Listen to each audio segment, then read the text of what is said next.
नमस्ते, म हृदय पुजारा फेरि आज लामो समयपछि एउटा नयाँ भिडियोको साथ उपस्थित भएको छु। के तपाईँका विद्यार्थी अथवा तपाईँका बालबालिकाहरू भनेको मान्दैनन्, झुट बोल्छन् अथवा कक्षा छोडेर भाग्छन् अथवा सजाएर दिएर अथवा कराएर उनीहरूको यो बानी सुधार गरिनुको सट्टा झन्झन बिग्रिरहेको छ? हो, यदि यहाँहरूका बालबालिकाहरूमा यस्ता समस्याहरू देखिएका छन् भने र बालबालिकाहरूमा देखिने अनुशासन जन्य समस्याभित्र केवल उनीहरूको अटेरीपन मात्र होइन, यसका पछाडि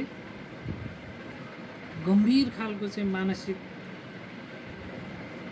मनोसामाजिक कारणहरू हुन सक्छ।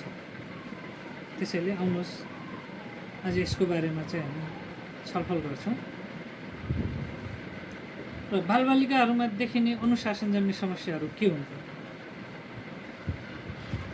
र हाम्रा बालबालिकाहरू उमेरको विकास सँगसँगै चाहिँ र उनीहरूका उमेरगत व्यवहारहरू पनि देखिन्छन्। तर जब ती व्यवहारहरू घर, विद्यालय, समाजका नियमहरू बारम्बार उल्लङ्घन गर्छन् भने त्यस्ता समस्यालाई चाहिँ अनुशासनजन्य समस्या भनिन्छ। यदि यस्तो बालबालिकाहरू छन् भने ती बालबालिकाहरूमा चाहिँ कस्तो खालको चाहिँ लक्षणहरू चाहिँ देखा पर्छन्? मूलत चाहिँ घर, विद्यालय र समाजका नियमहरू नमान्नु र त्यसको अनुशासन भङ्ग गर्नु, झुट बोल्नु, बहाना बनाउनु वा शिक्षक वा अभिभावकले भनेको नमान्नु, कक्षा छोडेर भाग्नु, हल्ला गर्नु, साथीहरूसँग झगडा गर्नु, जिस्क्याउनु, आफूले गरेको गल्तीमा कुनै ग्लानि वा हीनताबोध महसुस नगर्नु, सानो उमेरमा चाहिँ धुम्रपान, मद्यपान जस्ता लागु पदार्थको सेवन गर्नु, आफ्नै साथीहरूलाई धम्क्याउनु, चोरी गर्नु, कुटपिटमा संलग्न हुनु, यस्ता खालका लक्षणहरू चाहिँ देखा पर्छन्। र के कारणले चाहिँ यस्ता खालका लक्षणहरू देखा पर्छन् त? र अनुशासनजन्य समस्या आउनुका पछाडि मुख्यतया चाहिँ मनोसामाजिक कारणहरू हुन सक्छन्। हामीले एकदम ध्यान दिनुपर्ने हुन्छ। यसका पछाडि मनोसामाजिक कारणहरू हुन सक्छन्। जस्तै पारिवारिक वातावरण, मूलत चाहिँ बालबालिकाहरू प्राय घरमा रहने भएकोले र पारिवारिक वातावरणले चाहिँ महत्त्वपूर्ण भूमिका खेल्छ। अभिभावकहरूको बारम्बारको झगडा, माया ममताको कमी, सौतेनी व्यवहार अथवा अभिभावकहरूबाट टाढा हुनु एउटा कारण हुन सक्छ भने अर्को कारण चाहिँ साथीभाइको प्रभाव, जस्तै खराब बानी भएका साथीहरूको सङ्गत, दबाब, देखासिकी। र अर्को कारण हुनसक्छ दुर्व्यवहार र हिंसा। बालबालिकाहरू शारीरिक तथा मानसिक हिंसा, कटु वचन, हेला गरिनुका साथसाथै चाहिँ बालश्रममा परेका हुन सक्छ। र अर्को कारण हुनसक्छ कठोर सजाय वा विद्यालयमा, घरमा कठोर अनुशासन, कठोर सजाय, यसको कारणहरू हुन सक्छन्। र अहिलेको जुन यो टेक्नोलोजीको जमानामा र यो टेक्नोलोजी पनि अहिले एउटा प्रमुख कारणहरू हुन सक्छ। र समाधान कसरी गर्ने त?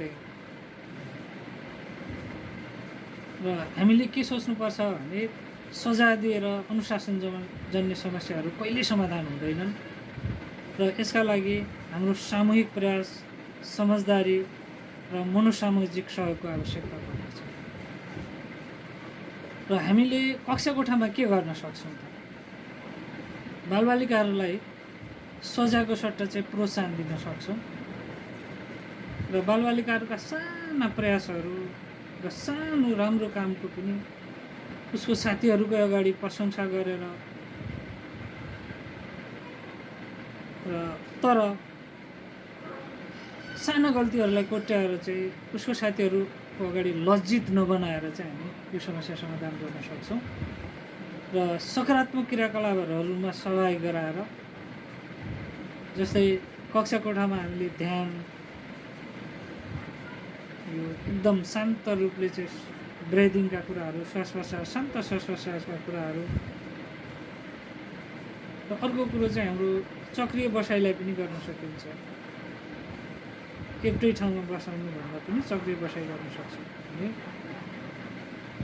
बालबालिकालाई सामूहिक सहभागिता जनाएर अतिरिक्त क्रियाकलापमा चाहिँ नेतृत्व लिने अवसर तथा जिम्मेवारी बाँडफाँड गर्ने कुराहरू व्यक्तिगत परामर्श गराएर विद्यार्थीलाई एक्लै बोलाएर नम्र भाषामा कुराकानी गर्ने गोपनीयता कायम राख्ने उनीहरूका समस्याहरू चाहिँ ध्यानपूर्वक सुन्ने गऱ्यौँ भने यो समस्या समाधान हुन सक्छ र अभिभावकसँग सहकार्य गरेर बालबालिका दोष अथवा गल्तीबाट बचाउँदै अभिभावकलाई पनि सकारात्मक परिवर्तनमा सहभागी गराउन सकिन्छ र जहिले पनि हामी कहाँ के हुन्छ भने बालबालिकाले सानो गल्ती गरे पनि सबै स्टाफको अगाडि सबै विद्यार्थीको अगाडि चाहिँ उसले गाली गर्ने बानीले पनि यसले नकारात्मक प्रभाव चाहिँ पार्न सक्छ